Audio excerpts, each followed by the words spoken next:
would you describe true horror? Is it the creatures and monsters of film? Maybe it's the disquieting silence of a blackened corridor. No. Fear, and I mean real, dreadful, nauseous fear, is housed deep, resting beneath what we think we know, burrowing out of our subconscious mind. It's the twisted shadow play of the incomprehensible, given a form we can only ever sneak glimpses of. The most frightening of horrors are those that come from within, those inescapable terrors trapped inside the mind, clutching at us with its tendrils of despair and isolation. It's not the reflection on the other side of the mirror, but the anxiety of not recognizing who is looking back at us. Nightmares are born in the miasma of the surreal.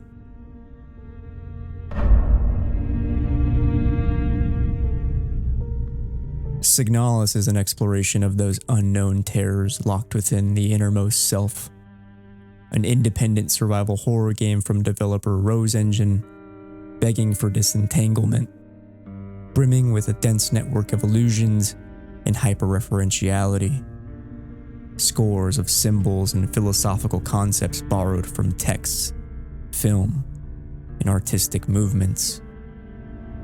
In the darkest depths of existential terror, Signalis explores fundamental aspects of its subjects' minds, leveraging those philosophical interpolations to dissect a damaged psyche, a mind exposed to trauma greater than it can handle.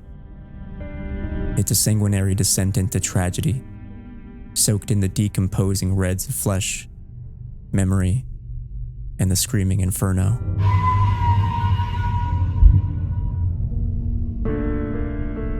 But what do we mean by trauma?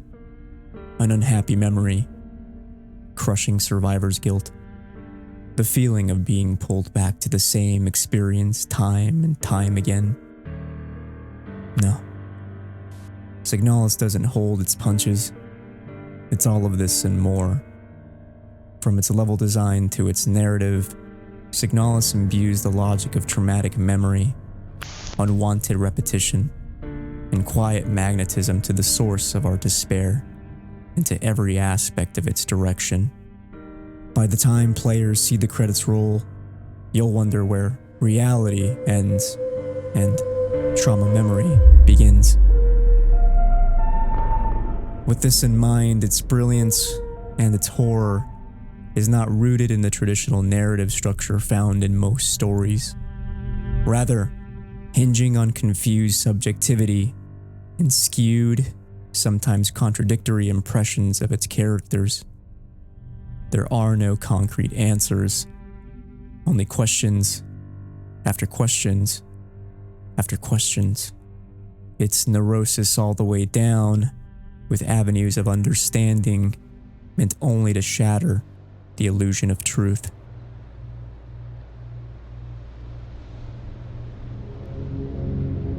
I'd like to preface that I have been in your shoes.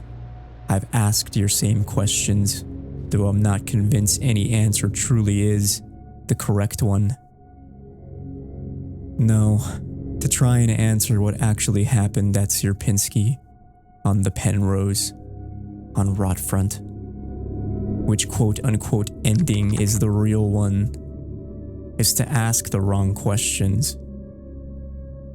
In all its varied conclusions, we must accept that Signalis' core nature lies within the impossibility of any one comprehensive interpretation. Truth will always be within arm's grasp, hiding behind a veil of the melancholic macabre. What we face is an epistemological paradox, sublimated to radio waves and radiation. I cannot offer objectivity. Instead, what we should be asking lies within how we read relationships, making meaning out of the tangible, emotional realities we are presented with, no matter how obfuscated or twisted they may be. True horror is, after all, the great unknowable. Those burning questions of disintegrated identity, contemplations of existence beyond death, and reflections of past regrets, unfulfilled promises, and insurmountable grief. We each deal with our own personal hell. It doesn't matter if we're born of tissue or synthetics. A cut will bleed just the same. Swimming in agonizing psychosis, Signalis dares to ask those self-reflexive questions floating quietly in all pieces of horror. Why we continue to press on in the dark, despite what we may find in the shadows, even if we don't like some of its answers. Signalis leverages a fractured sense of self to explore the process of grieving others, ourselves, and the relationships between us, with trauma memory giving structure and language to the fragmentation of identity. Forcing us to come to grips with decaying interiority, each blurry minute inside memory, each torn piece of diary, each confused flash of kanji, each painting, song, and text, all become personal opportunities to help reach emotional conclusions to a mournful relationship from lifetimes ago. Despite continuous encounters with insidious blocks, and in the face of enigmatic fears. It's only then that we can unearth some assemblage behind Signalis. That is, if we don't drown in desperate dissociations first.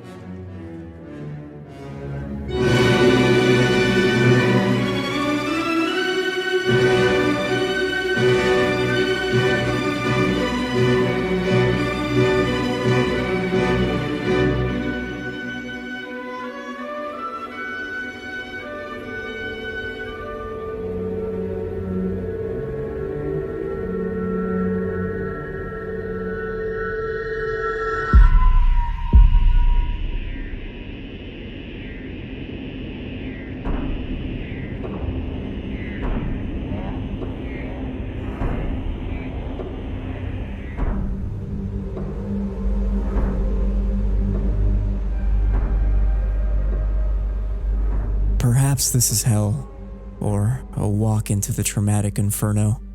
Signalis features 3 core endings. 4, really, if we consider its convincing fake-out. I'd be lying if I said this false ending didn't get me. Truth is, it almost did, until a gnawing eyeball, an experience with other games that feature similar false conclusions, nudged me further. Endings leave, memory, and promise, all circles of emotional torment, a whirlpool of grief. Resonant horror feeds in the static of the shadows, of trying to understand, to make sense of something that will always be unknowable. Signalis is potent in its impossibility. Characters exist in locations long since they've canonically expired. Items are housed in the tapes of VHS, the dreams and memories of someone that is not you. And surrealist paintings become explorable locales, home to the scribbles of diary entry fears. How do you fit into this narrative? Which you is actually you? Is what you see real or inadvertent machinations of another in absentia? Why press forward at all? This is the crux of Signalis' existential horror. Corridors of insidious wounds compounded over countless cycles, mixing with the past to present the uncanny in a place that cannot and should not exist. When the lives of Signalis' cast of characters, the memories of others now lost, are brought to the foreground, when we're confronted with repressed traumas and forced to interrogate, reality quickly fades into obscurity. In that trauma is the erasure of truth, consuming the very edges of reality into a painful confusion we can only attempt to make sense of, with a collection of fading memories as our only tool, doomed to return over and over again with nothing but precarious conclusions. No better is this illustrated than with the relationship between 2 people. Ariane Young, the Gestalt pilot of the Penrose 512, and Elster, the Land Survey Ship Technician Replica Unit in support of the Penrose's scouting mission. If there's anything true in Signalis, any tangible history from which we can root our thesis, it's that these two defied their oppressive mandates of the Yusan government and fell in love on an interstellar scouting mission from which they were never expected to return.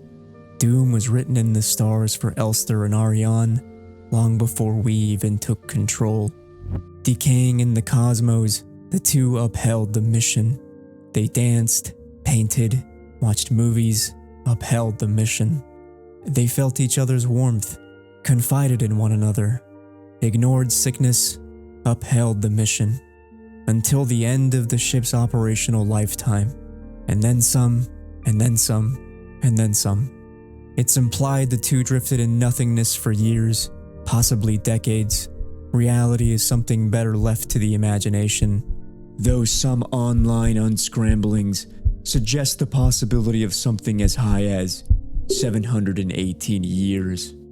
A life in and out of cryogenic sleep, hoping to one day reach another planet and complete their task. As the Penrose entered its final phase, what the Yusan government called Phase 3, or the state of failure, major components started to break down. The first to go was the ship's reactor. Radiation soon began to leak, spreading into the fibers of both Ariane and Elster, growing, festering, a literal cancer eating away at the body and minds of the pair. Each day was spent in torment. At this stage, replica units are supposed to euthanize their Gestalt pilots. Robots can survive longer than humans under these conditions, and nothing matters more than protocol and the program. Except Elster doesn't. Whether it's because she falls sick faster or simply isn't able to muster the will to actually do it, Elster is ultimately unable to fulfill her protocol to help end Ariane's life, and dies with an unfulfilled promise.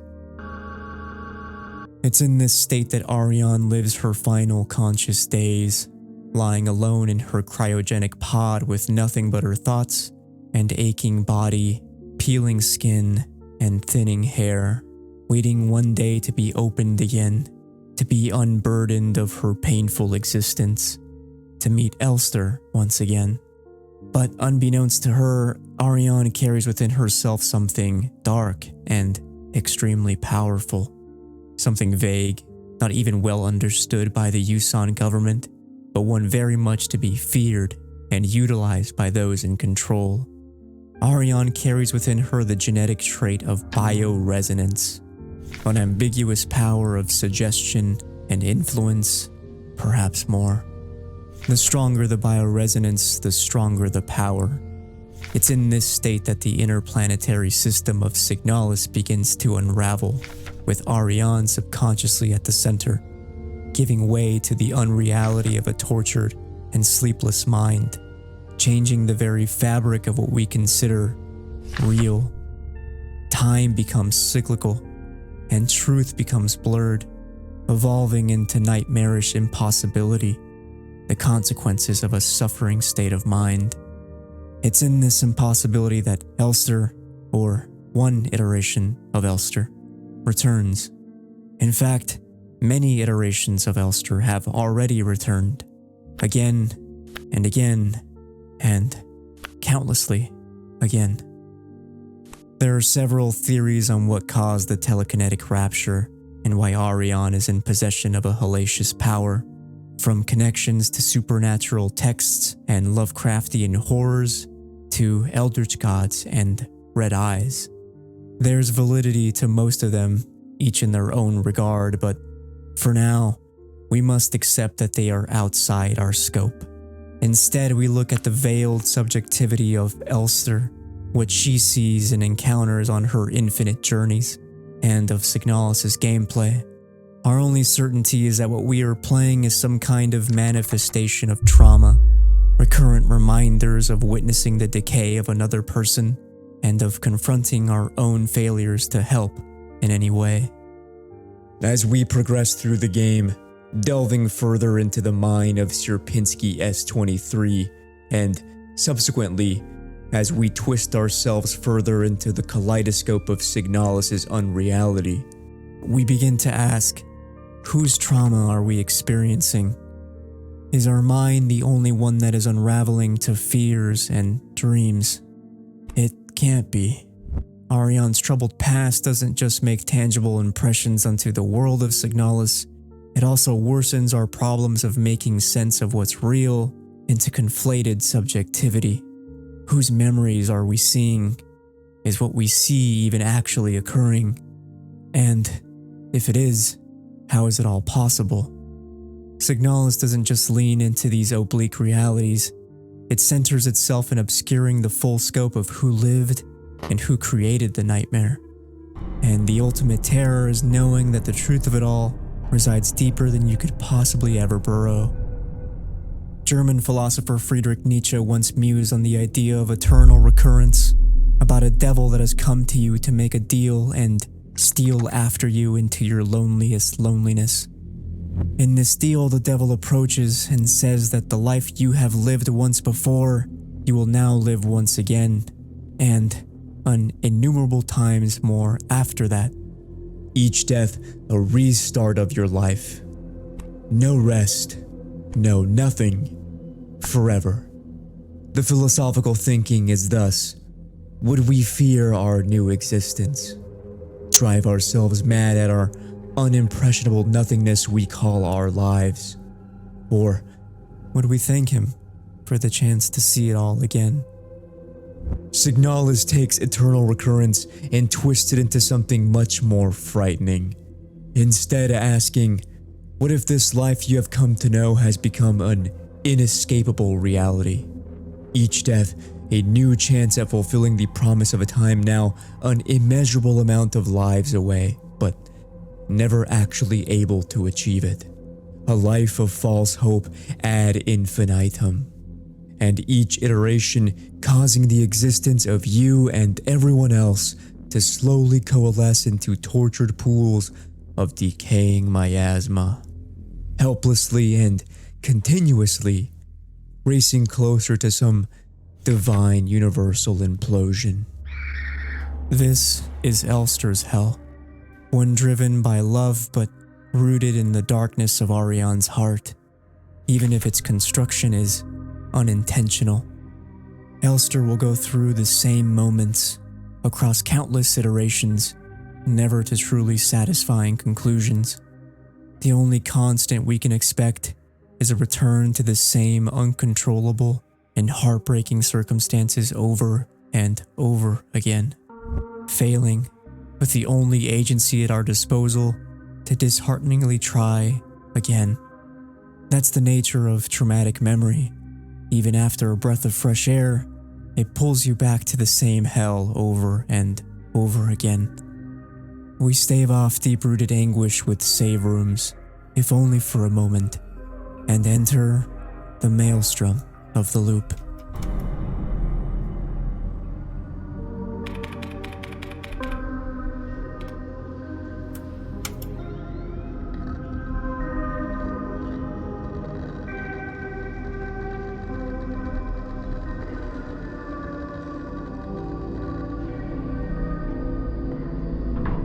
In its opening minutes, Signalis begins with an awakening Elster, alone on the Penrose 512 that has crash-landed on the planet of Lang.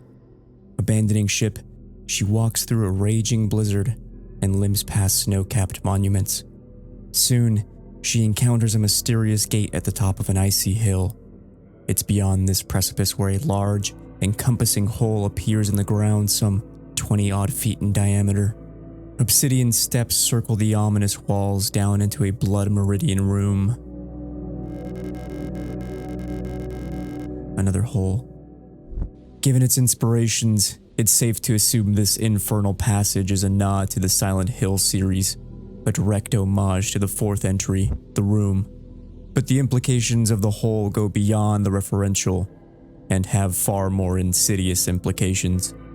Leading into a room from Ariane's old apartment, Signalis punctuates the connection between the deep personal space from Ariane's objective past and that of the horrifying unfamiliar, an anxiety reflecting onto the psyches of every waking mind. In other words, the whole isn't just presenting itself as Silent Hill-esque. The temporal and physical impossibility is the very answer to the mystery itself.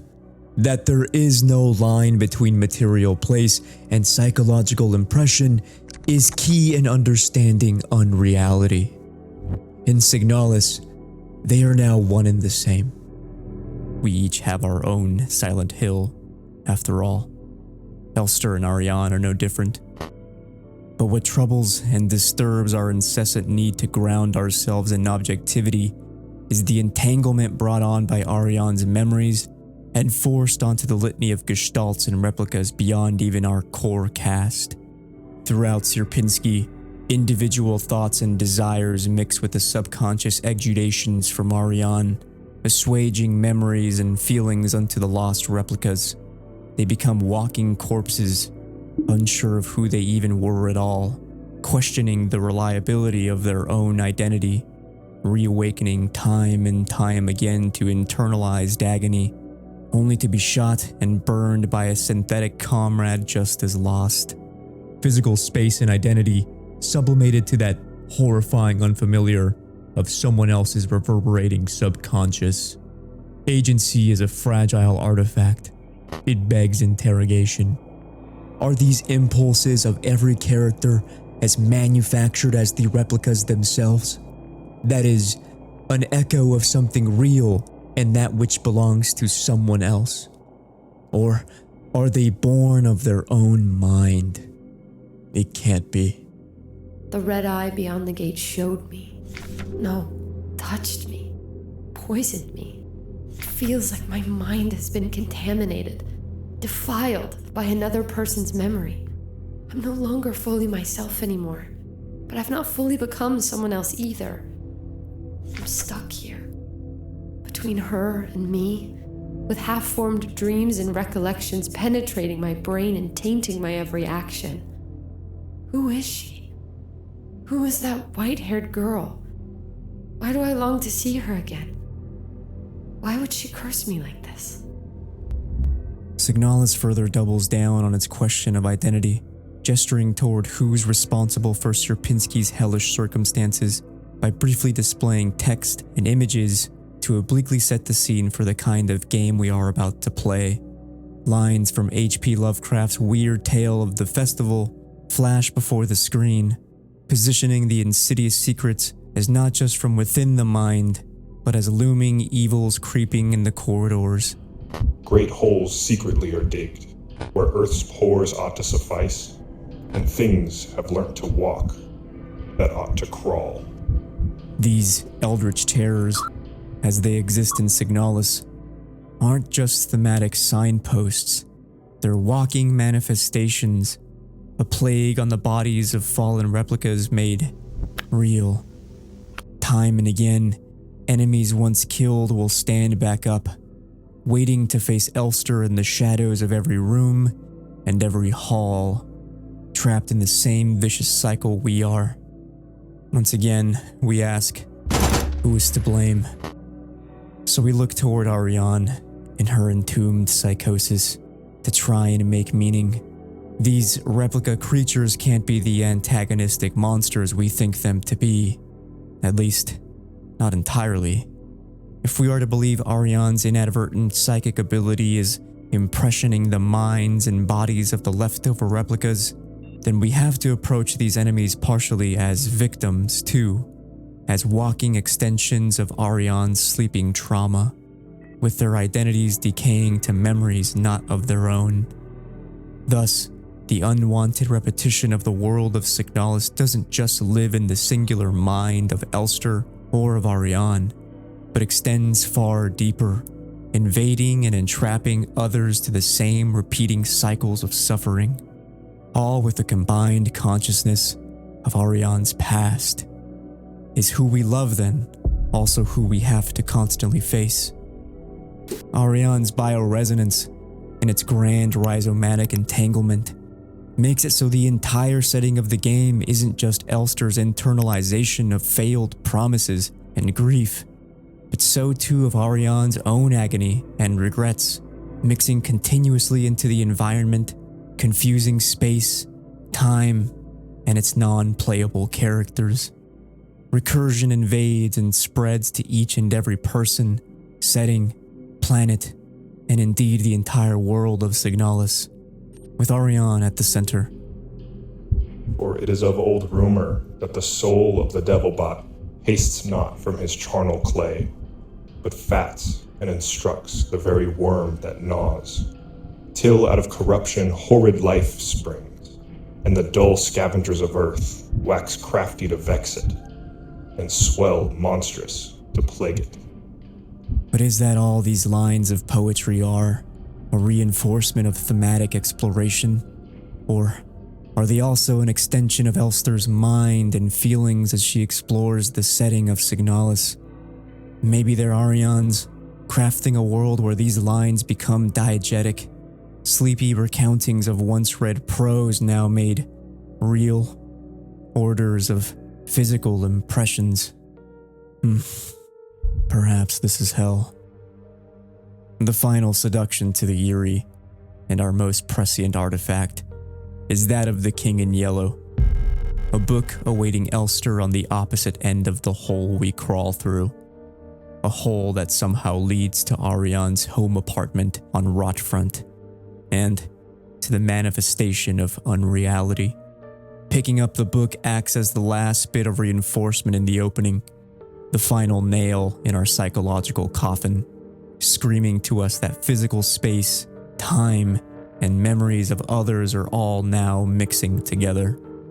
Much like Signalis, Robert W. Chambers' King in Yellow, first published in 1895, features very similar impressionist horror, focusing less on the figures of monsters themselves, but rather the inescapable and festering madness that eats away at us from within.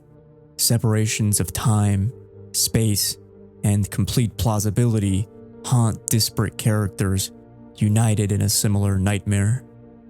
Inside The King in Yellow, there exists an insidious play of the same name that connects the first few short stories of Chambers' collection. The play, in The King in Yellow, is taboo and banned in each of the settings these stories take place. No one dares speak its name, let alone discuss the actual contents inside The King in Yellow, referring to the text as wicked, nauseating, and sinister. The very act of reading the play leaves its victims physically suffering and both deeply, emotionally, and mentally troubled. For in its prose lies some ominous truths from which you cannot look away from. Its grasp, unrelenting. The play itself is cursed, believed to have a two-act structure with a sinister threshold of which you cannot come back from once the reader enters the second act. These beginning stories all in some capacity revolve around death and a spiraling insanity. We can't help but question if the things inside the play are actually real. Carcosa, the Lake of Holly, The King in Yellow. But the decay, the twisting and obsessive collapse of the reader's mind, that, we can assume, is very much real.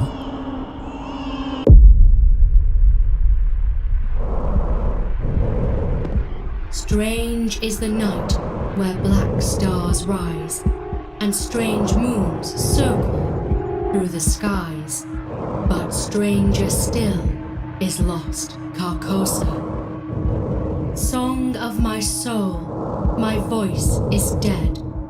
Die thou, unsung, as tears unshed shall dry and die in lost Carcosa.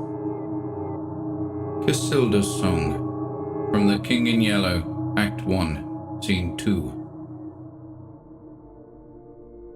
The King in Yellow, as it exists in Signalis, is likewise a banned text, Most likely, it's the maddening play itself that is the artifact of anathema, and, much like the whole, plays a significant role in establishing the horror in Signalis as one stemming from the psychological. It's not only the setting we should fear, but the persistent terrors that plague Elster and Ariane from within. Horror isn't just marked, it presents itself, with the interpolation from the play continuing to press on the notion of unreliability. From one moment, a crash landing, to the next, a room a world away, to at last, decay.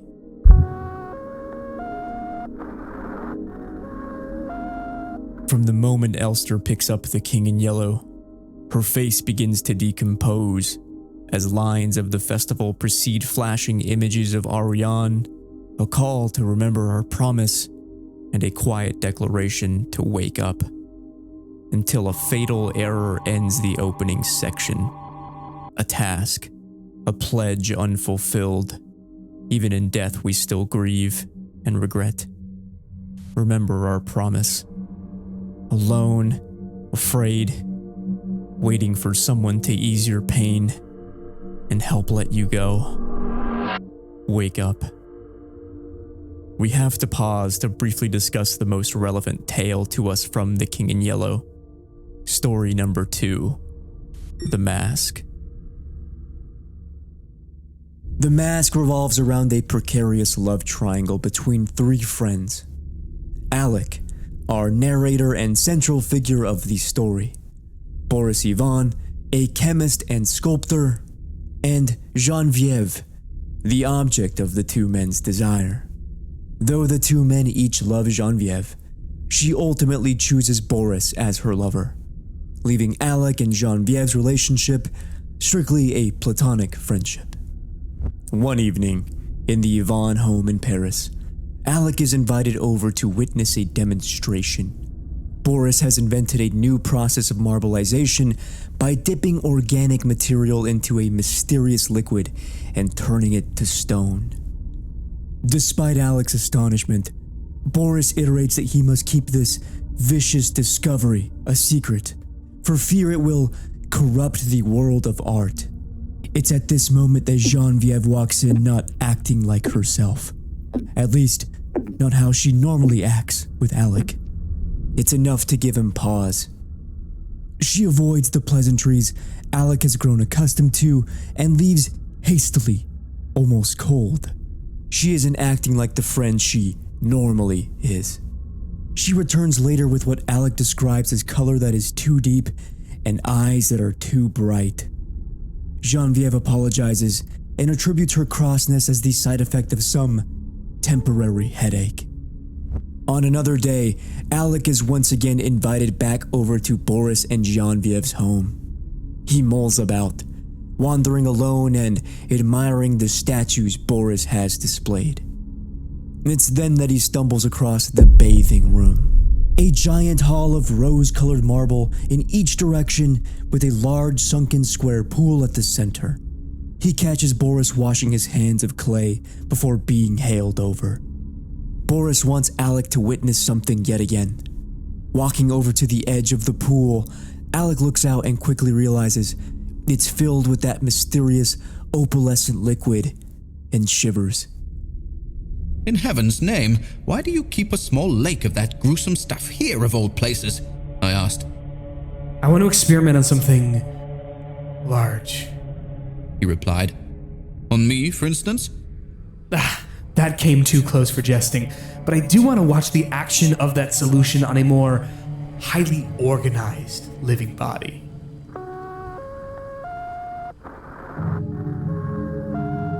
Sometime after, delirium takes a firmer hold of Geneviève. Boris, now experimenting on animals, mentions to Alec that she has a fever, going on about how her heart is broken and how she wants to die. Retreating to a study to give Boris some space, Alec comes across The King in Yellow. He begins to read and describes the mere moments he's spent with the text, feeling like ages, with the words on the page interpolating some sort of ethereal hypnotic state. Just then, Boris rushes in and wakes Alec from the book, calling him up to visit Genevieve's room as a local doctor is about to give a diagnosis for her fractured mental state. Regrettably, the doctor concludes that he is unable to explain the reason behind Genevieve's sickness. Looking over at the bed, Genevieve begins to writhe, babble, and squirm incessantly. Boris attempts to restrain Genevieve, but is unable to do so alone. He needs Alec for help. And at Alec's first touch, Genevieve immediately sits back, closing her glittering eyes before reopening them, looking up at Boris, but speaking Alec's name.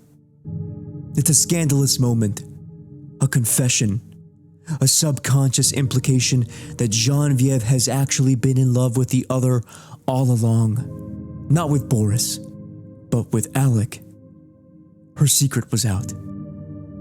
Shortly after, Alec begins to feel a similar sickness that Genevieve had been suffering, and is thus advised by both the doctor and Jack, a friend of the two, to return to his home and let Boris and Genevieve rest. The last thing he hears upon leaving is Jack asking the doctor, "For heaven's sake, what ails him to wear a face like that?" and thinks of the King in Yellow and the pallid mask. This is the last Alec sees of his friends. That night, under a concoction of drugs, Genevieve wakes up and sprints toward the marble bathing room. Boris and the doctor hear this commotion and rush in an attempt to reach her. But they're too late. Sitting at the bottom of the milky foam pool is Genevieve, now a frozen beauty composed of that insidious marble.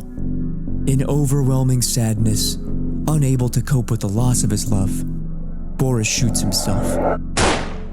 In the aftermath, Alec chooses to move away. Years later, Alec returns to Paris, moving into that dreaded home on Rue Saint-Cécile that has been left to him by Boris. Alec spends the day wandering the halls just as he did all those times before, mulling and visiting every room in the house. Except one, the room where Genevieve is now displayed. She is now part of the house, living as perpetual decor, crystallized in time. Alec spends the next months agonizing to see Genevieve again, but never daring enough to actually lay eyes on her. Finally, one fateful spring afternoon, after dreaming of Genevieve, Alec is interrupted by one of the housemaids, asking him what should be done about the rabbit found in the house. He tells her to release it out in the garden. Replacing the water in the fish tank, the maid continues, complaining that she is being tricked, that some unknown jester has been stealing the marble animals around the house, particularly the statues of the two goldfish and the stone rabbit. Suddenly, Alec realizes what's going on and sprints toward the marble room. It's there that he sees, lifting her warm, flushed face and opening her sleepy eyes, his love, an awakening Genevieve. There are a couple interpretations of the mask, each of them valid in their own regard. But the point is the attempt to answer, whose mask are we really talking about? In a way, we each cover up our own pale faces. Alec's mask is one born of love, guising his desire for Genevieve with the mask of friendship, suffering silently for the sake of his friends. But Boris's mask is much more insidious. There are implications sprinkled throughout the tale that Boris has actually managed to make another potion beyond that of the marbleizing liquid. A mask of control. If we are to assert that the act of reading The King in Yellow compromises and twists the soul, we can begin to tease out malicious intent from the owner of the book. That Boris may have been drugging Genevieve, coercing her into an affair dating back years before the story of the mask even takes place, thus making Genevieve's attempt at suicide not one born of sickness or delirium, but as an act of agency and rebellion, a means of escape. In this regard, Ariane is not unlike Genevieve.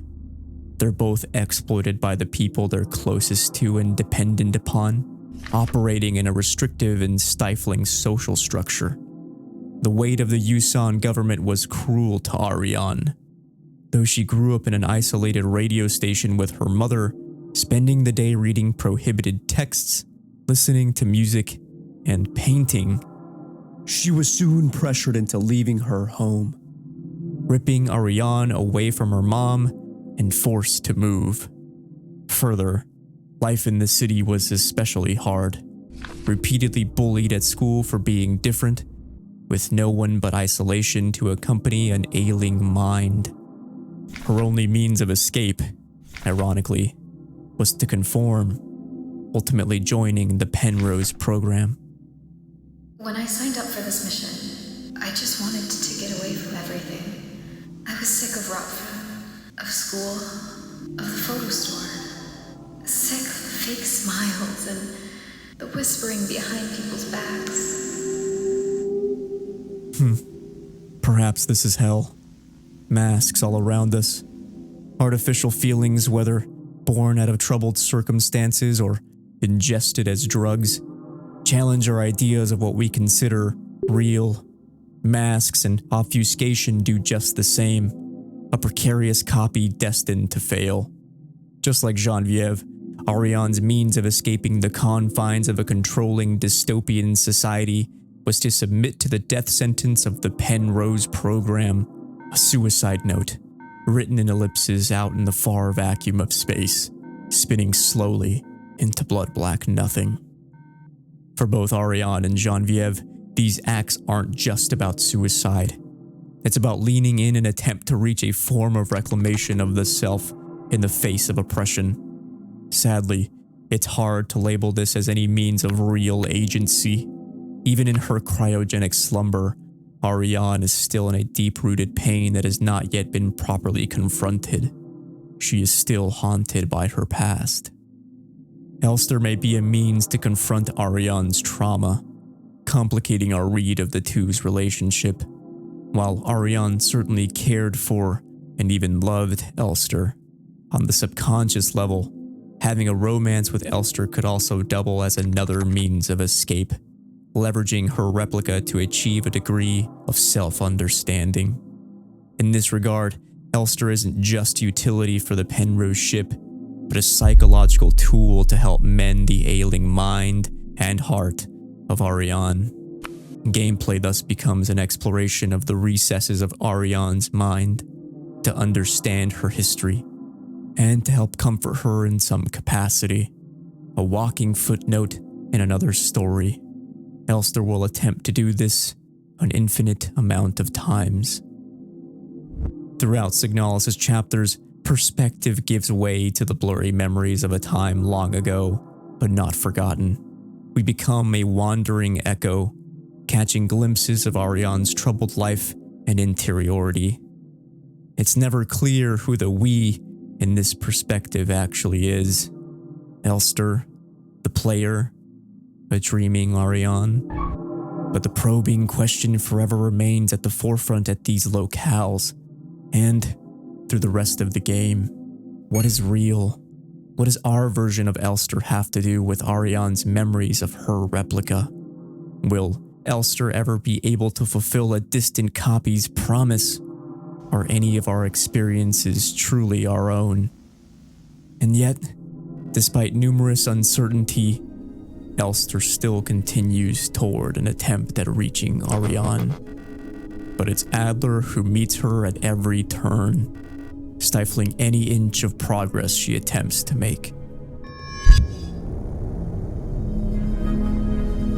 You, sir, should unmask. Indeed. Indeed, it's time. We all have laid aside disguise, but you. I wear no mask. No mask? No mask! ADLR, the Administration Data Processing Logistics Replica Unit. Adler, the only man in our story. Adler's mask is difficult to unravel. We don't notice until near the end of the game that he's never really worn one. We see what we think is real. The mask in one particular reading revolves around the recurring timeline, which Adler seems to be both aware of and unbothered by. While we get textual support from Adler's diaries, his poem, everything clicks together with the visual representation of his decayed face. I am whole again.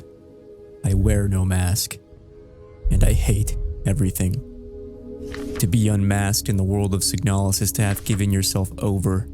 Adler has surrendered himself completely to the bioresonant loop, devoted to the upkeep of its status quo. It's this maintenance that keeps us trapped in the endless cycles of exploring inescapable memories from which we cannot differentiate ourselves and what we see from our true identity. Each flashback, each chapter, each life as a new Elster, yet another mask from which we cannot separate ourselves from. Thus, Elster and we as players become paradoxically not just the saboteur from which Adler must defend the loop from, but a replicated specter, chasing obscure connections in order to make meaning out of the time loop and our state of being while in it, for the chance to unmask. Adler's devotion to the loop is in part from his service to Falk, the operational commander of the Szpytek facility. As security chiefs, Falk units possess strong bioresonant abilities relative to their subordinates. Coincidentally, Adler units become emotionally dependent on their commanders and are susceptible to their bioresonant suggestions, with Falk falling ill to invading impressions from Ariane after crossing the threshold and coming back changed. Adler must now take over as the delegate command, his awareness of the loop positioning him as our devilish know-all figure. In reality, Adler's awareness is maddening, conscious of his deterioration, his mind an amalgamation of memories, liquid pools compounded into the same spinning experiences, copied over and over from an aging template, he says. Adler's experience is traumatic in its own way. His awareness of the time loop, paired with his position as a largely powerless liminal figure, places him in an endless, hopeless cycle. For the sake of Falk, he's trapped, just like Elster. An endless amount of lives spent in service of another, completely aware of his cyclical hell, destined to repeat the same events, despising every recurring instance of them, but never able to change any outcomes. I wear no mask, and I hate everything. Adler's attempts at keeping Falk alive, despite her similar comatose state, is to protect the time loop. He is merely trying to hold together a semblance of reality, and Elster's repeated trips through the loop continuously threaten this. For Falk to continue existing, the loop cannot be broken. Elster must be stopped. Unfortunately, blocking progress for Elster then is to leave Ariane's sleeping trauma unresolved, unmended. Violence hosts many traumatic moments in an endless cycle with Elster and Adler caught in its continuum. Much like the ever-present figures of the stories of the King in Yellow, so too is Elster haunted by insidious manifestations, awaiting to drag her to Lost Carcosa, with Adler as its king. The bodies of fallen copies of Elster plague Signalis. We've been pushed down the elevator shaft by Adler dozens of times, stabbed and have been stabbed at red gates and gaping holes, and we've died at the hands of boss encounters. Indeed, checkpoints and load states may very well be the dumped memories of clones who have preceded us in previous cycles. Death is canon. Rebirth is a constant. We've succumbed to Adler and his shadow play so many times before, and will succumb countless times again. For the sake of love, Elster endures these repeating moments endlessly, with each cycle, each version of Elster, a blank slate unaware of the events that will once again precede her. Each new iteration of Elster, forced to don a mask of violent repetition, suppressing her awareness as a grieving lover with a task yet to be fulfilled. A promise, always out of reach. Perhaps this is how. But Adler is not in control, despite his desire to be. Although he's aware of the time loop, Adler's autonomy leads him to the same cycle of suffering Elster endures.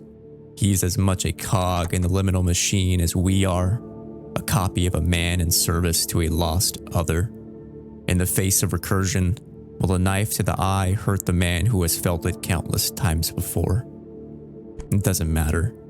He's stuck here too, waiting for similar events to transpire in that haunting forever. In this regard, Adler never truly feels like the actual antagonist, but a small part in a bigger picture. Just like The King in Yellow begins to twist the minds of those who read it, so too is Elster continuously confronted by the surreal, a mask of obfuscation fixated onto each of her new iterations that is fighting to keep her in the subjectivity of unreality, in the same agonizing loop of imprisoned enemies and looming psychological decay. Indeed, everyone in Signalis is doomed to suffer these same fates fabricated by the time loop, of awakening to confused interiority, of the fading of one's memories, of the loneliness that is losing one's sense of identity, of repeated violent deaths, and of a circle back to the beginning, endlessly. We see what we think is real and block out what we can't quite comprehend. Death surrounds us in Signalis, drowning itself in the oil paintings of German symbolism, the 19th century art movement of attempting to capture and depict absolute truths, staring into the apathetic magnitude of the cosmos, of fathoming geologic time in the sculpting of towering cliffs. One can't help but face that cold, inevitable truth that we will all one day die, and we will leave this world alone. Famously, there are two paintings, both which Signalis uses to punctuate this theme of death and loneliness. The first is The Shore of Oblivion by Eugene Bracht, an oil-on-canvas painting of a brooding ashen shore, a place of cold desolation, dotted with the collection of skulls staring back unblinking beneath our perspective feet. Bracht's exploration of death in his paintings had been almost unheard of before The Shore of Oblivion. He'd go on to paint 7 more versions between 1889 and 1916. The second art piece is The Island of Death, painted in oil on wood by Swiss artist Arnold Böcklin in 1880. Originally, The Island of Death was just a landscape piece, but at the request of his patron, Marie Berna, Böcklin added the draped coffin and the shrouded figure in the rowboat into the foreground. In a letter to Marie, Böcklin wrote, "You will be able to dream yourself into the world of dark shadows." He'd paint 4 more versions of this death. Ariane, with what little autonomy she had on the penrose, spends her life painting this island, over and over and over again. Countless iterations of the vessel of death guiding someone into the dark and murky waters of the afterlife. Given her bioresonance, Ariane's deep ingrained feelings of isolation and melancholia spread themselves far beyond the frame of her paintings and into the world of Signalis, into reality. She marked her paintings with a similarly depressive atmosphere rooted in memory, and thus subjected characters to a predetermined fate of perpetual sorrow, blurring the lines between reality and Ariane's interiority through the canvas of the Isle of Death. Deep personal space becomes the horrifying unfamiliar. It's this same momentary liberating act of painting that has insidious implications for Elster as she progresses through each of Signalis' settings. Searching for Elena on Sierpinski, we die. Realizing we must find Ariane instead, we die. Attempting to reach the penrose beyond the gates, we die. Each iteration of Elster and Signalis is another means of transit to the afterlife. We become the island of death, flashing renditions of the same frame, of us, painted over and over again, until the lines between reality and psychological impressions overlap once again, becoming one and the same as we find ourselves in one of these paintings. Along the shore, the cloud waves break. The twin suns sink behind the lake. The shadows lengthen in Carcosa. After jumping through another gaping hole in the recesses of this Yerpinski mine, we find ourselves on Brack's shore of Oblivion. It isn't the first time the game shifts to a first-person perspective. We've seen it before in puzzles, in elevators, on ships, and in other surreal locales ripped from memories. But something about these black shores feels different. Almost a place like we should not be seeing at all. The aspect ratio changing to a 4x3 window to some miserable soul. On one end of the beach sit the torn pages of The King in Yellow, the maddening text trapped in the crevice under a rock, unreachable to our hands but always ever present. Walking in the opposite direction toward the cliffs lie the sprawled musings of someone else altogether. It calls me in a sea of flesh. We will become one, but I can never go back to being me. It's here, at the edges of black shores, where the compounded feelings of Ariane's trauma memory coalesce into the manifestation of death and loneliness. A pointed suggestion of Ariane's sleeping state of mind through art and symbolism made real. Naturally, our inclinations are to try and make meaning from this physical space. Both Elster and the player's fears of surreality aren't that much different standing on the shore. Shivering in this void with our limited perspective, we can't help but ask countless more unanswerable questions to try and piece notions of supposed objectivity together. But it's the realization of what the shore of Oblivion represents that leaves a much bigger haunting impression. Ariane has been in a sorrowful state of disrepair for far longer than the original replica of Elster has ever even known her, and that the entire world is now feeling those consequences. And just as we start to think about the weight of it all, we're ripped from the world of the painting, ferried off from the shore, only to return to the nightmare once again, our lonely eternal recurrence, and the quiet whisper of that forgotten promise. Perhaps this is hell, taking infinitesimal steps toward a promise we can't quite remember, toward a past and present we can't quite place, failing all the while. Through the notes on the shore and in various diary entries, Signalis suggests that bioresonant impressions plagued the mind of its characters before we, as players, began our journey. Even Elster falls victim to combined consciousness, beginning the game looking for the enigmatic character of Elena Seo. It's never clear what our connection to Elena ever was, and if Elster, or a version of Elster, even knew her. Thus, it's not just our protagonist who questions their motivations and confused subjectivity, but the player themselves. We mix up our supposed notions of what is and what isn't real. Bioresonance beyond the frame, invading us on the opposite end of the screen. And not just us.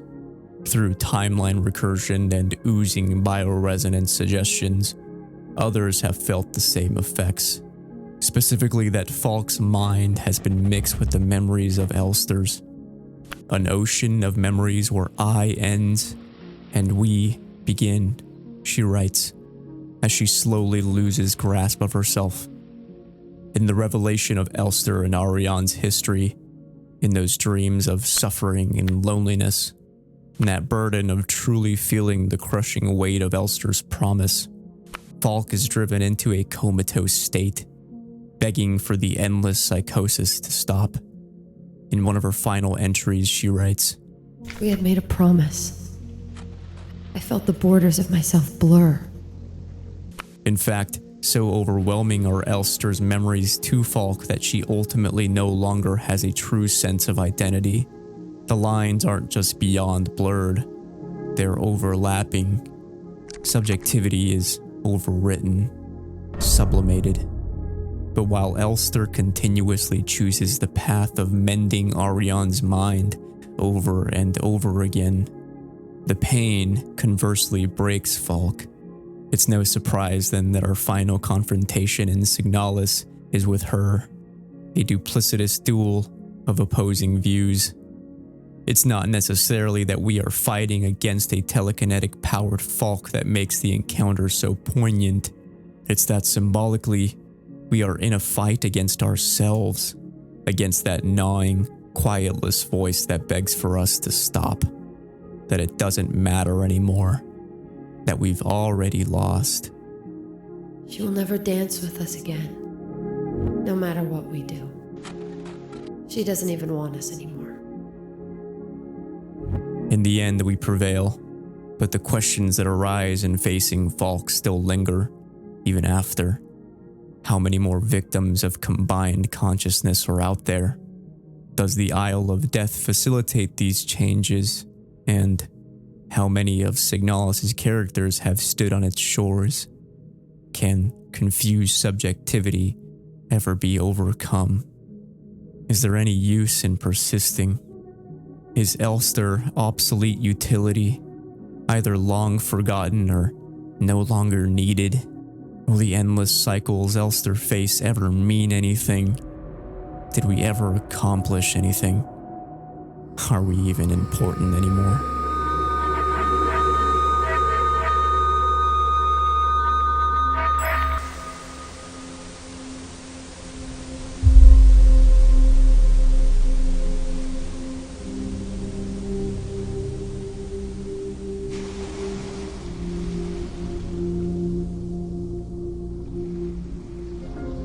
Perhaps most frightening of all is the way Ariane's unconscious body seems to reject our notions of progress, sinking further into her decaying torment, her cancer consuming away at her body and manifesting into the halls and doorways of our reality. We are but one swimmer in a sea of flesh, a tragic reminder that we failed Ariane a long, long time ago, now literally beginning to eat at us. Facing our mistakes is the overture to pain, and in that pain we can only look away. Yeah, this must be hell. It's a stark reminder of our abject failures that, through its narrative deception, the fake-out ending reinforces Nietzsche's theory of eternal recurrence, of being trapped in the horrors of sleeping trauma. No matter what your playstyle is that dictates Elster and Ariane's end, all roads eventually lead to heartbreaking death. The Leave ending is arguably another iteration of Elster's failures, guised as an attempt to overcome her grief for Ariane, but dying just the same. I don't believe Elster has overcome her pain in this ending, rather, has been entirely consumed by it. By refusing to fulfill her promise, we leave not just Ariane's mind dying on the table, but also Elster's unresolved grief.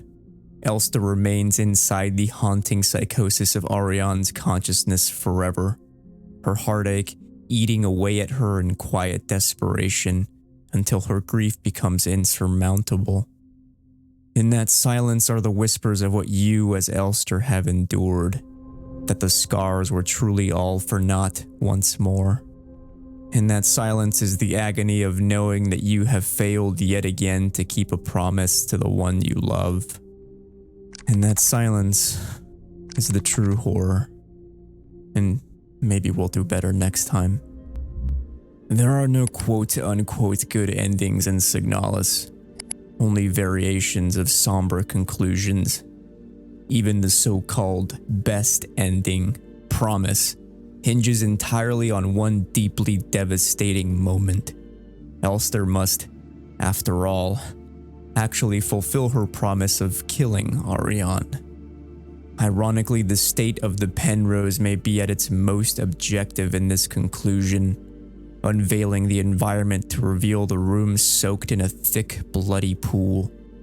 Cancerous desperation encroaching all around us once again.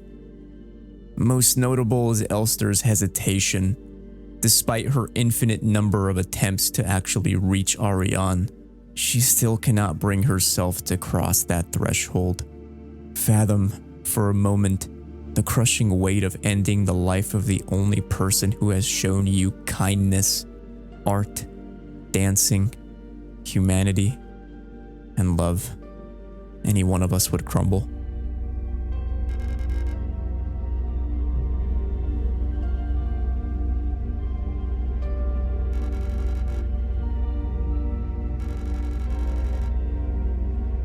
Elster stands above Ariane, her face in a frozen shock, mustering the courage to reach across the pod with the same hands that held her warm body lifetimes ago, and press, and stare into her eyes, and press. Hear silent gratitude in the heart of the iris, a final thank you, and press. Tender kisses can often shatter the soul. In the wake of strangulation, Elster is at her most emotionally devastated we've ever seen, collapsing in agony next to the lifeless body of Ariane. The culmination of fulfilling her promise is not one filled with emotional closure. Grief is not overcome. Instead, Elster only trades one hell for another. In liberation from the loop, she finds that there is only more pain, and that crushing fulfillment leaves Elster so shattered, roots so far inside that she has no other will left but to lie down and let her cyclical, decomposing body at last die. The coldest pain we will ever know is to leave our bodies feeling inescapably alone, and of Elster feeling the weight of countless lifetimes of duty wash over her in one devastating blow without so much of a catharsis, but instead, only a whimper.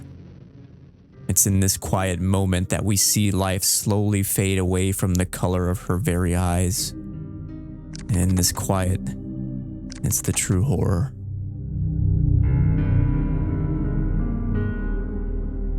Memory is, we think, the most common ending in Signalis, with the parameters of Elster's psyche to achieve this ending far more approachable than the other two. It's also, quite possibly, the most tragic of them all. After entering a dark and sterile Penrose, Elster approaches Ariane in her pod. Things seem fine, with Elster at her most cogent, but tender kisses can often shatter the soul.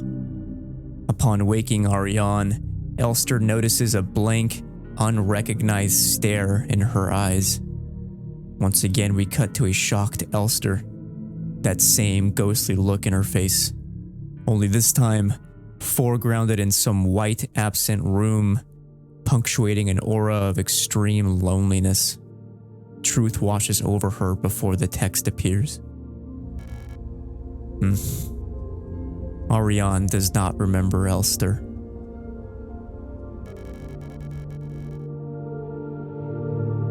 Cruelty is the devil's specialty.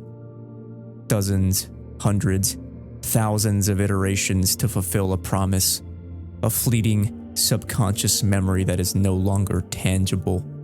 Elster has dedicated an innumerable amount of lives to reach Ariane, desperate attempts to arrive at the closeness of her warmth, only to be met with the red eyes of a stranger. And this hurts.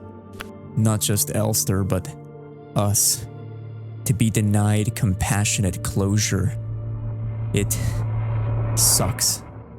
And so once again we are left with the only option we've ever known. To lie down and die yet again. So heartbroken as to not even fulfill our promise. She'll never even know how much we care. She'll never know who we are anymore. The Ariane we knew has been gone. A long, long time. We suffer in this truth and collapse. Is it enough? Just to be with her? In the end? Perhaps this is hell. Perhaps this is the true horror all along. It's unclear if the memory ending is the end of the bioresonant loop. One could pull a reading that the cycle will continue indefinitely until some universal implosion stems from within the Penrose. Adler is adamant that the world can't take much more of it. This is the precarious reality of Signalis. The ever-present intertwining of Elster and Ariane's hell spiraling further towards doom. Permutations of cosmic unraveling. I can't help but think of Elster's state of mind in all this, to be drudging through lifetimes of suppressed grief and unrelenting loneliness spilling over from liquefied memories of others all mixing together. A copy of a failed copy of a copy of a woman who died centuries, maybe millennia ago, who loved the woman who reminds Elster of Ariane. Elster's existence hinges entirely not just on the past versions of herself, but of duty to another altogether. We are the biggest referential text, a replica to vessel our read of someone else. Ariane's trauma memory doesn't just survive through countless variations of Elster.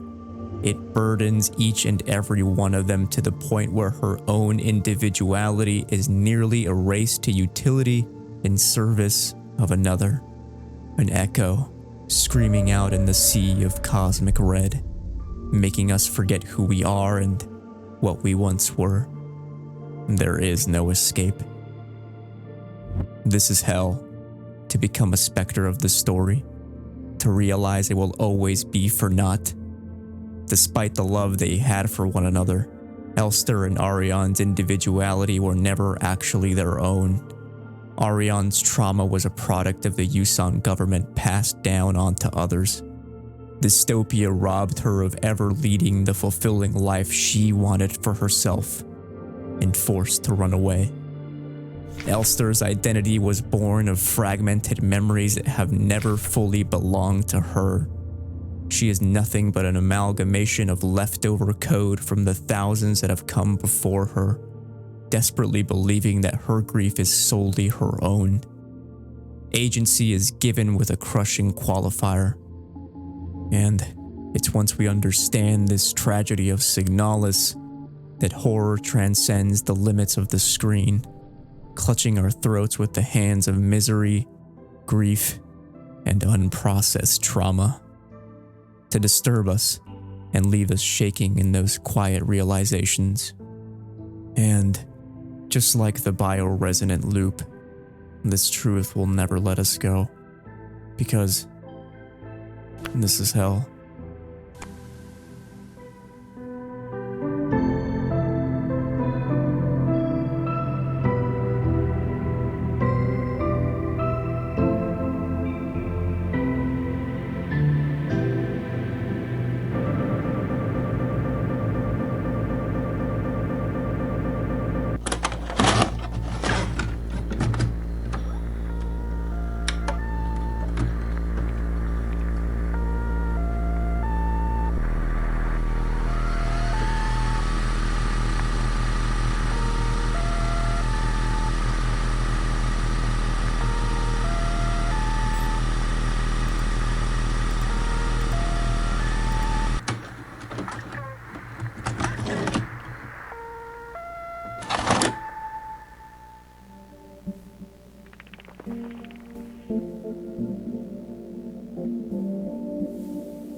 Signalis doesn't hit us with infernal visuals and a nightmarish plot just to scare us.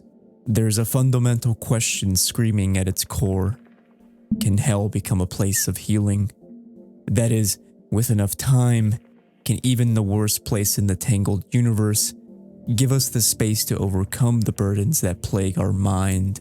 those malignant sensitivities of which we yearn to shake. And what we can't overcome, can we at least accept and take steps towards some sanative transformation? While the game's plot is oblique and drenched in harrowing symbolism, we have to ask what kind of emotional resolution we've received, if any, no matter which ending predicates Elster's fate. Perhaps even the fake-out ending helped players reach some kind of satisfactory conclusion to their read of Signalis' story. But there's an additional ending that pushes this notion of emotional restoration than what has come before. Signalis' take on a secret conclusion, a surreptitious hunt back through the crevices of the Penrose, the insidious flesh of the Sierpinski mine, and the abandoned halls of Rotfront, all in search of new emotional closure, one that reflects on all the cycles that have come before, to journey into new territory and redefine what we make of Elster and Ariane's promise. But this time, it begins at the end. It begins with a flower. Signalis holds within itself a secret ending, referred to by players as the artifact or lily ending. Its requisite is that players must first have completed a primary playthrough of the game, achieving any of the core 3 endings. For want of definitive answers, we find ourselves lured by the hands of the devil again, in the midst of our eternal recurrence, and begin a new game, this time hoping for a different outcome. It's important to revisit the identity Elster, or a variation of Elster, built her foundation upon, which is her relationship with Ariane and the connection this has on the deepest wellspring of Elster's sense of self, how it defines her, what she chooses for herself, and not what she is a victim to. While it's certainly true that Elster's existence as replica and as ship technician is always in relation to something and someone else, to Ariane, to past versions of herself, to the first copy, and to the blueprint, she is still also, however, in possession of individuality. Elster and we as players choose to return back to the cycle for the chance at a more hopeful outcome, especially in the context of replaying Signalis in pursuit of a secret ending. In this regard, both the goals of Elster and us as players fall closer in line than ever before as we search for newfound emotional closure for Ariane side by side with Elster. We are in this hell together. Through her relationship on the Penrose, Elster found within herself a consciousness enriched with passion, with wanton desires of thought, of love, of blood and liquid and of flesh amidst the machine. Ariane, through want of her own freedom, indirectly awakened the sense of humanity within Elster, enjoying painting, dancing, being held, and being cared for. It isn't just duty and the promise that drives Elster to reaching Ariane again and again. It's a genuine and sincere care for the other. It's this level of care that resonates so deep within Elster that it survives through the countless bodies and copies of her. And it's why loss must be confronted. Whether she knows it or not, Elster must find a way to mourn, no matter the cost. No matter how many attempts it takes or traumatic moments she has to endure and re-endure. All this time, Elster has sought closure, and in the wake of diabolical regression, we find that robots bleed too.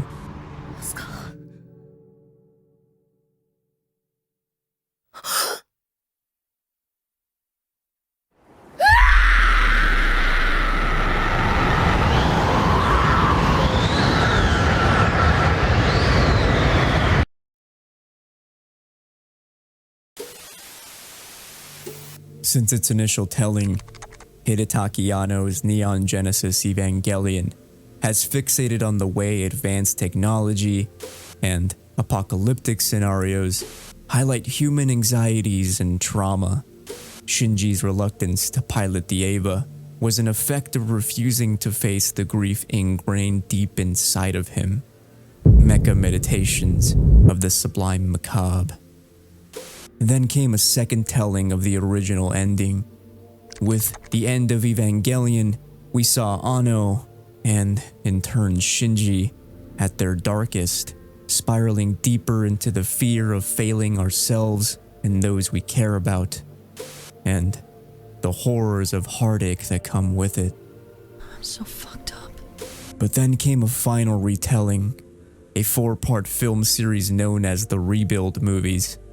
And in Neon Genesis Evangelion 3.0 plus 1.0 Thrice Upon a Time, after 24 years of finality previously rooted in depressed regressions and mental dejection, Anno at last paints a future where not all is lost, not even the self, not as long as we have love and a little bit of humanity.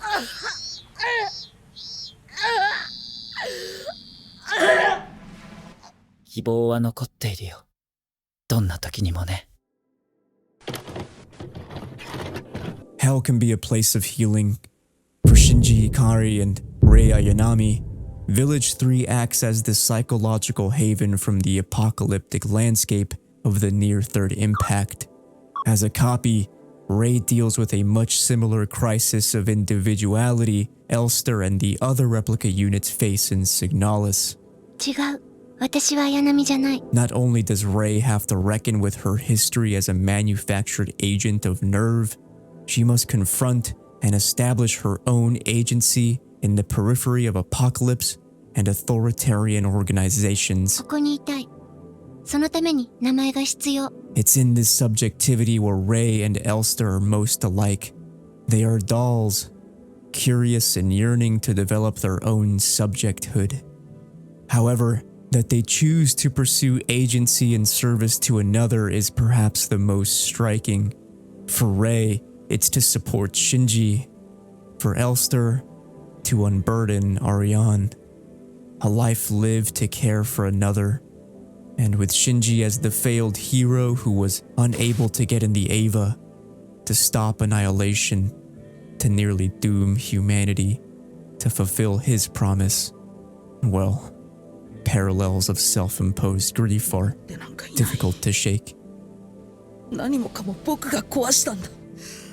The rebuild films of Evangelion make explicit the notion of the time loop, having to restart over and over again, more times than we have even seen, in search of Shinji's emotional closure. He, at this point, has refused himself of accepting his own self-worth.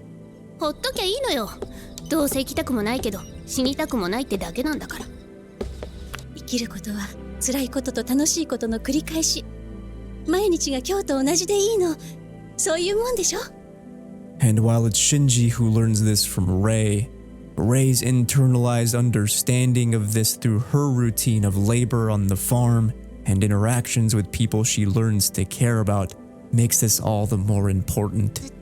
We are all worthy of these connections, no matter our composition and despite our fate. Indeed, the breaking of the cycle relies entirely on the psychological breakthrough of Shinji, leading to an eventual rewrite outside the frame of Evangelion's original story. An entire new timeline is created.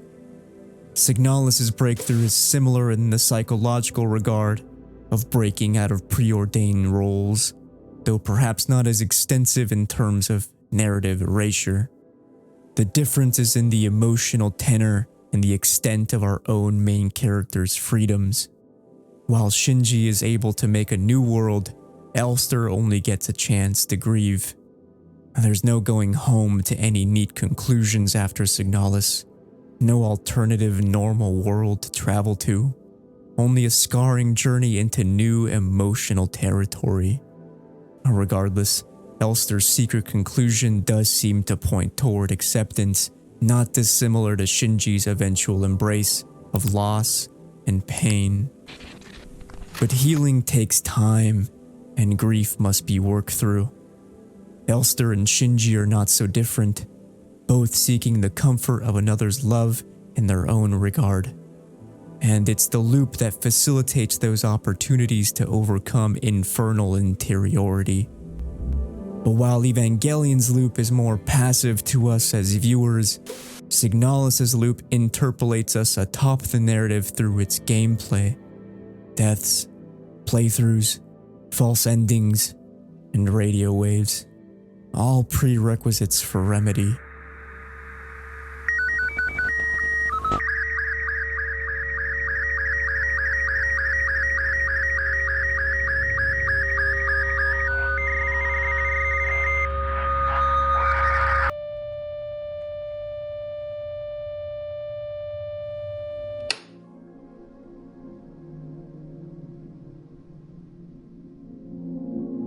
Enshrouded in the mechanics of Elster's radio are the signals to secret keys, hidden messages subconsciously planted from Ariane in the form of slow scan television, or SSTV.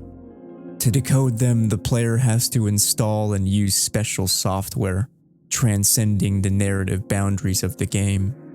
When audio from Elster's radio is played into the receiver of the SSTV, ambiguous images are slowly revealed.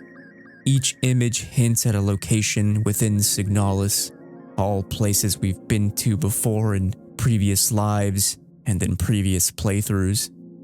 In this moment, we become as much an agent in the world of Signalis as our Elster.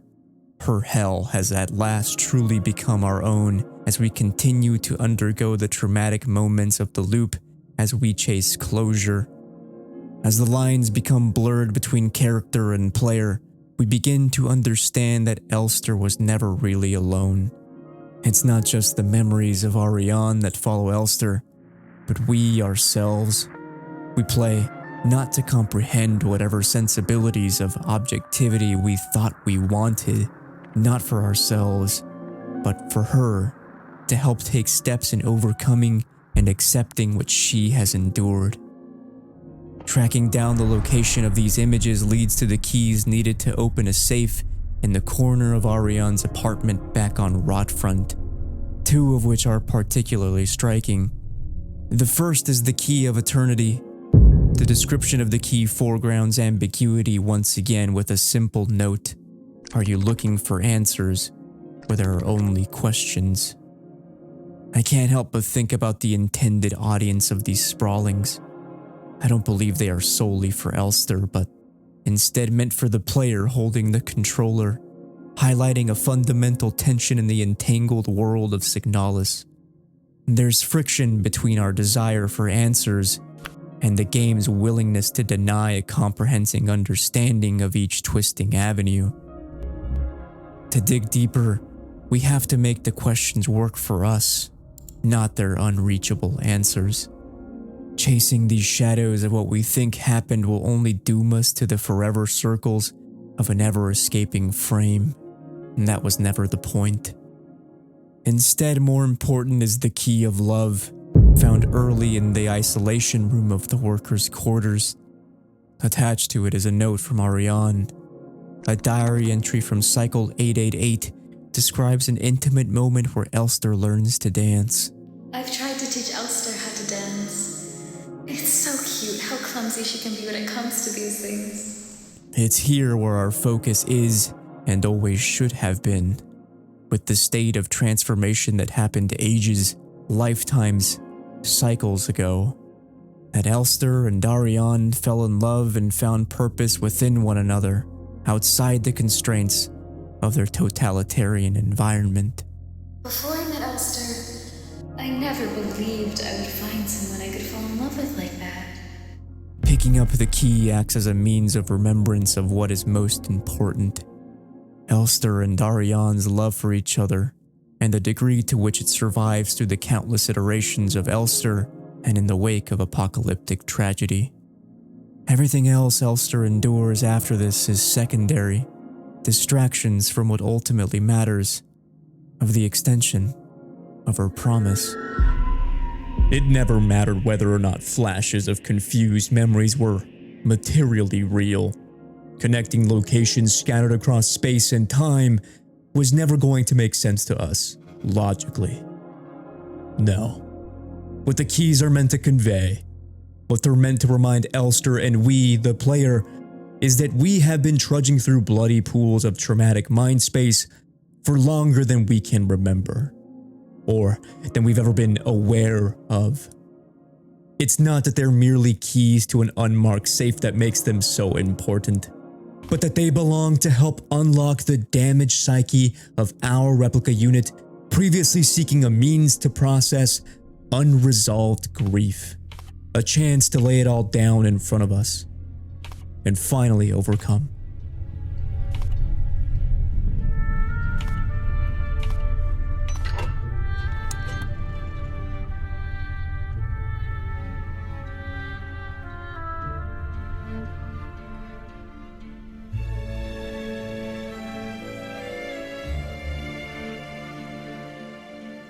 Evangelion 3.0 plus 1.0 presents itself as a future that is, to some degree, redeemable. That humanity and care are to be found even amongst decay. But even more central is Shinji and the transformation he, after countless cycles of the same story, finally undergoes to overcome his interiority, taking one giant step in laying aside grief for his mother and accepting that life cannot exist without pain. その時の悲しみや怒りを引き受けるのも医者の役目と思うて続けとるんや。Signalis' artifact ending is not so different, expressing at last that through accepting grief, we can find the love we hold close to us, reminding us why we cared so much in the first place. A marker of the joy we once held in the warmth of another. It just might take a couple tries to jog our memory. Love and eternity. All this time, the keys we found were reminders of our propensity for humanity and for care, even when the darkness felt inescapable. Death is to be accepted, a chance to say goodbye. And isn't that worth more? Back on Rotfront, Elster finds herself back in the middle of Ariane's room. On the other side of the door lies Falk, the corridor to the encounter leading to the 3 previous endings of Leave, Memory, and Promise. But the artifact ending ignores this avenue completely. There's no need to fight Falk again. Psychologically, we've already won that battle. Reiterating this through gameplay would only make this transformation Elster has undergone redundant. Instead, our focus lies with the small safe tucked quietly into the opposite corner of Ariane's room. Opening it, we find a small potted lily, our lone punctuating flower of death. Of bereavement, sure, but also of acceptance. Elster takes the flower and steps up to a mysterious podium. 5 other pillars stand tall, each with their own Elster lying at their feet. We've somehow done this before, or maybe previous versions of ourselves, of other Elsters. It's worth prodding what the pillars represent in this room. One reading could imply the pillars symbolize each of the stages of grief, with Elster finally reaching acceptance through placing the lily, her torment now complete. Another could suggest that each of the pillars represents the fates of other Elsters in Signalis' previous endings, including the fake-out ending and some other untimely demise, with each of those iterations of Elster failing to reach some kind of satisfying conclusion. Perhaps they're simply Elsters from other timelines we've never even seen, where the only constant is that each version has only ended in doom. Signalis relishes in these final stabs of ambiguity. If overcoming grief isn't easy, then why should any kind of introspective analysis be? Just like Elster, we as players are supposed to be challenged at making meaning, even if we can't come to any immediately clear conclusions. Closure takes time, and Overcoming grief is not a singular point of being, but a lengthy process. One that, in the case of Signalis, takes countless lifetimes. But it's our version of Elster that places the first potted flower onto the podium, gesturing now as explicitly as possible that this version of Elster has succeeded at grieving where the countless others have failed before. In philosophy, there's the idea of ressentiment, or plainly, failed grieving, holding on to something that's gone at the expense of the self, which can lead to a perpetual state of internal suffering, psychological degradation, and, to an extent, boiling hatred. Both Nietzsche and French philosopher Guy Deleuze follow that it is the challenge, both in philosophy and in life, quote, to overcome the reactive state of things and become active, thereby constantly enhancing our power to act. In other words, we have to work to reject our failed state in order to allow the mind and the body to heal. In many ways, the previous versions of Elster embody the idea of ressentiment, drudging through cycles of trauma memory dumped onto her atop both grief for Ariane and the pain of failing her promise. Even Adler refuses to let go of Falk and succumbs to his hatred. But it's the artifact ending, with the player as the guiding hand, that helps this version of Elster overcome the personal hells that have led up to this point. Each iteration of the loop, each death, and each ending were but mere steps at becoming active agents with the means of self-imposed healing, even in the midst of a waking nightmare. And yet still there are more objects that challenge us in this ending that make us ask, what do we make of these? They have to mean something. The trouble of deciphering these objects is doubly complicated, with both the red eye and the mysterious artifact itself tormenting us with more questions. Questions I'm not sure we'll ever even have definitive answers to, only fielding theories in the dark. 666. The hexagonal motif that plagues the halls, rooms, and even menu of Signalis. This ambiguous object, cradled in the stone sarcophagus at the center of the pillared room, has always been with us, secretly looming in various shapes and obstacles. But why? Lovecraft's The Color Out of Space mentions a similar strange artifact, one that falls from the sky and drives the nearby citizens into madness as the land falls into decay. The color, which resembled some of the bands in the meteor's strange spectrum, was almost impossible to describe, and it was only by analogy that they called it color at all. Its texture was glossy, and upon tapping, it appeared to promise both brittleness and hollowness. It's hard to discern the origins of the opaque artifact in Signalis, but given the game's Lovecraftian inspirations and direct references, we can similarly theorize it's pulled from the text. Perhaps there's a reading where Ariane, with her subconscious bioresonant might, pulled the colorful stone out herself, willing it into existence from lines on the page. One might make the case that this artifact is as much to blame for the spiraling terror in Signalis as much as Ariane's bioresonance.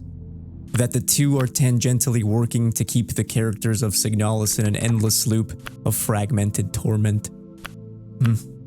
Like the citizens of Color Out of Space, so too is the stone, and Ariane, driving the people of Signalis mad. But such readings don't lead to any satisfactory conclusions. At least, not once for Elster. Why theorize about its presence if we don't seek to understand the effect it's had on us? In other words, it's not the decoding of the artifact itself that's important, but what it represents in the context of the ending. That Elster is leaving the artifact behind to rest in its fleshy coffin. And the act of leaving it behind at last, the confrontation with her own grief for Ariane. Even if Ariane remains and A new Elster is reborn. Flesh will still pulsate. The stone will still shine. But the lily will forever remain set above as a symbol for a time where Elster did in fact, and at last, overcome that crushing grief. Even the red eye floating in the blood-soaked heavens moves beyond these Lovecraftian references and musings of eldritch gods to become something much more remarkable, with emphasis on its symbolic meaning in relation to Elster and Ariane, much more important than any terrifying deities. Just like with the stone artifact, the red eye bears most significance when attributed to Ariane, her same sanguine iris now hanging above the penrose, watching the world below. And while there's the case to be made that the red eye could literally be a projection of Ariane, her bioresonant suggestions made physical in the construct of the universe, it's the symbolic implications of what this means for Elster, and all the Elsters, that's just as crucial. The loop is probably not broken, not even in the artifact ending. Ariane still remains, but more importantly, the red eye implies she's always been there, following Elster, not just in her memories, her heart, and in her mind, but as a forceful presence that cannot be forgotten. Ariane, in her spectral watching form, is as much an agent in Signalis as we, the player, following the lives of Elster seeking to reach the body of Ariane and finally overcome grief that has plagued her through millennia. Thus, when rooted to the grief of Elster and Ariane, what we mean by artifact in this ending starts to become something more. In this regard, the artifact isn't just these objects themselves. It's not the lily, nor the stone, nor the hanging red eye, and it certainly isn't just the keys hidden throughout the game that carry emotional weight either. Instead, the artifact transcends the limits of these objects to become something that holds much more weight, something beyond the physical. The real artifact has always been much closer, what we've been studying this entire time, the relationship between Elster and Ariane, between Elster's original and Isai 2, between the endless copies that have come before we even touch the controller, and of their capabilities for humanity and emotional depth, how these bonds transcend not just space and time, but across several countless people. It's not the grief that Signalis gives its biggest weight to, but the propensity of care, and how we overcome those personal hells of loss and trauma, with Elster and Ariane at the center of it all. And so, as the game comes to an end, with the stone and the eye still present and alive, Ariane will continue to watch in the loops that follow, gazing back upon the artifact at the center of Signalis, her and Elster, their relationship, twirling in a decaying room.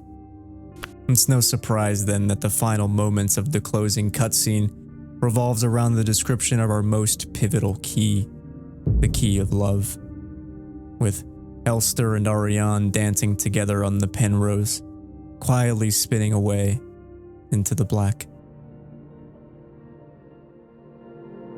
In all its ambiguity, Signalis as always centralizes the importance of these two and their relationship. Just like Shinji, Elster too comes to a realization and emotional conclusion. She remembers what is and was always the full extent of her promise. Not to simply kill Ariane, but to keep on loving her, despite what happens. Unlike Evangelion, however, we don't get the eventual rewrite. There's no futurity to look toward, only the acceptance of loss and the uncertainty of what comes next. In the end, Elster still dies, only this time, with this version having undergone the first step in accepting the grief of losing Ariane all those cycles and lifetimes ago. And yet we still managed to find beauty amidst that tragedy. For all we know, another Elster may awaken to undergo countless horrifying endeavors for a chance of the same closure yet again. Ariane still remains, and indeed will remain, inside us and in the world, that fateful ever-present eye looming over us in the starry crimson above. Even with emotional closure, there still feels like there is so much unresolved. Maybe that's what Signalis wants. A lack of total clarity. Life and death is messy and unclear that way. But while these apocalyptic images and refusal of comprehensive objectivity may still leave us shaken, with questions left untouched, it's nonetheless not Signalis' lasting impression. Elster and Ariane will forever remain at the uncovered forefront. Elster, despite lifetimes of agonizing traumas and insidious encounters, is still able to make a single notion of progress. She lays her lily down and says goodbye to the Elster and Ariane from the Penrose 512. A quiet moment of acceptance and melancholic finality. Maybe that's all Signalis ever was. A chance to put ourselves back together with string and glue. To make sense of shattered memories and foggy dreams. To help repair the oily heart of a replica unit lost in the static of failed grief for herself, for whom she loved, and for what the two could have been. Perhaps this is how the universe collapses. Not with a bang, but with a fade, and the memory of two souls dancing in the dark. Set on repeat, Elster will forever find a way to keep her promise. To remember, to care, and to love Ariane. She will endure cyclical worlds of sorrow and torment until the lonely universal implosion, just for the chance to say goodbye again. Even if it kills her. Even if this is hell.